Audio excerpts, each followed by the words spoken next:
보험 리모델링을 고민하고 계시는 분들, 오늘 영상은 처음부터 끝까지 꼭 시청해주세요. 예전에 가입한 내 보험, 지금도 최선일까? 보장은 비슷한데 보험료가 너무 비싼 것 같다. 갱신형이 많아서 나중에 감당 못할까 걱정된다. 이런 고민으로 상담을 요청하시는 분들이 많을 것 같습니다. 막상 증권을 펼쳐보면 어디서부터 손대야 할지 막막하죠. 보험 용어는 어렵고 특약 구조는 복잡해서 혼자 판단하기가 쉽지 않습니다.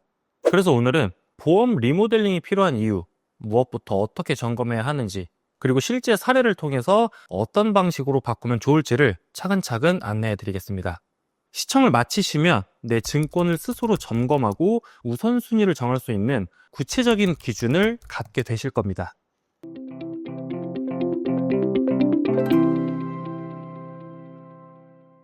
안녕하세요. 보험을 쉽고 정확하게 안내해드리는 보험선생입니다. 오늘 영상에서는 보험 리모델링이 왜 필요한지, 어떤 기준으로 점검하고 조정해야 하는지, 실제 사례를 살펴보면서 어떻게 해야 효율적으로 리모델링이 가능한지, 이 세 가지를 기준으로 구체적으로 안내해드리겠습니다. 보험을 처음 가입할 때보다 시간이 흐르면 필요 특약의 우선순위가 달라집니다. 한편으로는 새로운 담보가 출시가 되고 다른 한편으로는 예전 담보의 보장 한도와 약관이 바뀌기도 합니다. 즉 환경 변화와 상품 변화, 거기에 개인 상황 변화까지 겹치면서 기존 설계가 현재의 트렌드와 다를 수 있습니다. 리모델링의 시작은 단순합니다. 내가 실제로 겪을 수 있는 위험이 무엇인지, 그 위험을 어떤 특약을 가입을 해야 대비가 될 수 있는지입니다. 이번에 살펴볼 사례는 27세 남성분이 1년 전에 가입하신 증권입니다. 20년 납 100세 만기로 가입을 하셨고 월 보험료는 15만 1,957원입니다. 20대 중후반에게 적지 않은 금액이라 생각됩니다. 이 설계가 과연 합리적일까요? 보험 리모델링을 시작을 하실 때 가장 먼저 체크하셔야 할 부분은 바로 상품 유형입니다. 보험 상품은 크게 표준형과 무해지형으로 나뉩니다. 표준형은 납입기간 중 해지 시 일부 해지환급금이 발생을 합니다. 대신 보험료가 무해지형보다 더 비쌉니다. 무해지형은 납입기간 중 해지 시 해지환급금이 적거나 없습니다. 대신 표준형과 동일 보장 대비해서 보험료가 저렴합니다. 우리는 보험을 중간에 해지해서 환급금을 받기 위해 가입하는 것이 아닙니다. 만기까지 보장을 안정적으로 유지하는 것이 목적이겠죠. 그렇다면 불필요한 해지환급금을 줄이거나 없애서 보험료를 낮추는 무해지형이 더 효율적이라고 생각합니다. 단, 향후 자금 계획상 중도 해지 가능성이 뚜렷하다거나 한다면 표준형으로의 가입을 고려해 볼 수는 있겠지만 그런 일은 희박하다고 생각합니다. 증권을 보면 암 진단비, 뇌졸중 진단비, 급성 심근경색 진단비, 로보담 수술비가 모두 갱신형입니다. 갱신형 담보의 장점은 초기 보험료가 비갱신형보다 상대적으로 저렴하다는 점입니다. 하지만 반대로 단점은 보험료가 정기적으로 인상될 수 있다는 점이고 이게 생각보다 큰 부담이 될 수 있을 겁니다. 특히 보장이 꼭 필요한 시기, 즉 나이가 들어 실제 질병 위험이 높아지는 시점에 보험료가 단계적으로 그리고 급격히 오르게 되면 유지 자체가 어려워지는 경우가 생길 수도 있습니다. 게다가 그 시점에 새로운 보험을 가입하려고 해도 이미 생긴 병력이나 건강 상태 때문에 가입 자체가 불가능해질 수 있을 겁니다. 그리고 갱신형의 또 다른 큰 단점은 보장을 유지하려면 보험료를 계속 납부해야 한다는 점입니다. 즉, 보험료를 계속 납부하지 않으면 보장을 받을 수 없다는 얘기입니다.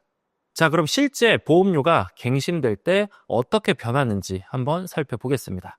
실제 갱신형 특약의 보험료 갱신 예시표 기준을 보면 암 진단비는 약 544% 인상이 되고 뇌졸중 진단비는 약 533%가 인상됩니다.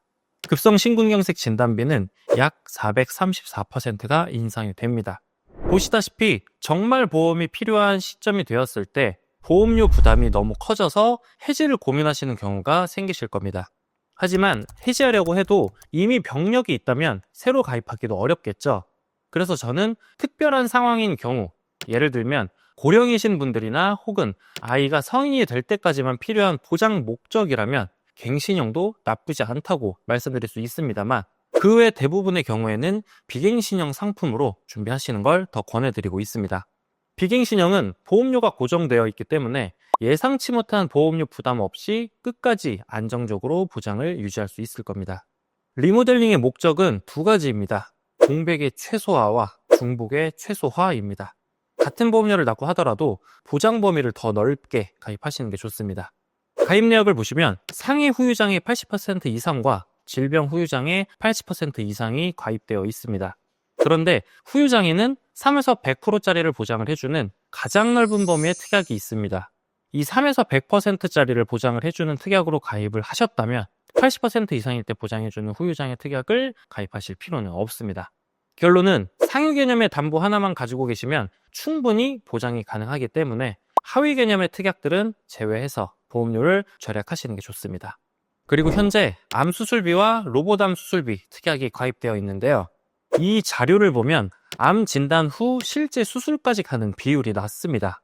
그리고 질병 수술비나 질병 1에서 5종 수술비에 암 관련 수술이 포함되어 있기 때문에 별도로 중복 가입하는 걸 추천드리지 않습니다. 암 수술비 500만 원 보장에 월 보험료가 9,355원인데요.